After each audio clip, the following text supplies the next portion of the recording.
लोगों को जो दोगे वही वापस लौट कर आएगा। एक आदमी बर्फ़ बनाने वाली कंपनी में काम करता था। एक दिन कारखाना बंद होने से पहले अकेला फ्रिज करने वाले कमरे का चक्कर लगाने गया तो गलती से दरवाज़ा बंद हो गया और वह अंदर बर्फ़ वाले हिस्से में फंस गया। छुट्टी का वक्त था और सब काम करने वाले लोग घर जा रहे थे। किसी ने भी अधिक ध्यान नहीं दिया कि कोई अंदर फंस गया है।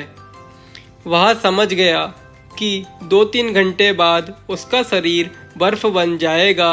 अब जब मौत सामने नज़र आने लगी तो भगवान को सच्चे मन से याद करने लगा, अपने कर्मों की क्षमा मांगने लगा और भगवान से कहा कि प्रहलाद को तुमने अग्नि से बचाया, अहिल्या को पत्थर से नारी बनाया, सबरी के झूठे बेर खाकर उसे स्वर्ग में स्थान दिया। प्रभु, अगर मैंने ज़िंदगी में कोई एक काम भी मानवता व धर्म का किया है तो तुम मुझे यहाँ से बाहर निकालो। मेरी बीवी बच्चे मेरा इंतज़ार कर रहे होंगे। उनका पेट पालने वाला इस दुनिया में सिर्फ मैं ही हूँ। मैं पूरे जीवन आपके इस उपकार को याद रखूँगा। और इतना कहते कहते उसकी आंखों से आंसू निकलने लगे।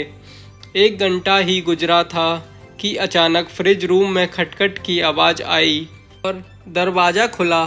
चौकीदार भागता हुआ आया और उस आदमी को उठाकर बाहर निकाला और गर्म हीटर के पास ले गया। उसकी हालत कुछ देर बाद ठीक हुई तो उसने चौकीदार से पूछा, आप अंदर कैसे आए? चौकीदार बोला कि साहब, 20 साल से मैं यहाँ काम कर रहा हूँ। इस कारखाने में काम करते हुए हर रोज़ सैकड़ों मजदूर और ऑफिसर कारखाने में आते जाते हैं। मैं देखता हूँ, लेकिन आप उन कुछ लोगों में से हो जो जब भी कारखाने में आते हो मुझे हंसकर राम राम करते हो और हालचाल पूछते हो और निकलते हुए आपका राम राम काका कहना मेरे सारे दिन की थकावट दूर कर देता है। जबकि अक्सर लोग मेरे पास से यूं गुजर जाते हैं कि जैसे मैं हूँ ही नहीं। आज हर दिन की तरह मैंने आपका आते हुए अभिनंदन तो सुना, लेकिन राम राम काका सुनने के लिए इंतज़ार करता रहा। जब ज़्यादा देर हो गई तो मैं आपको तलाश करने चल पड़ा कि कहीं आप किसी मुसीबत में ना फंस गए हो।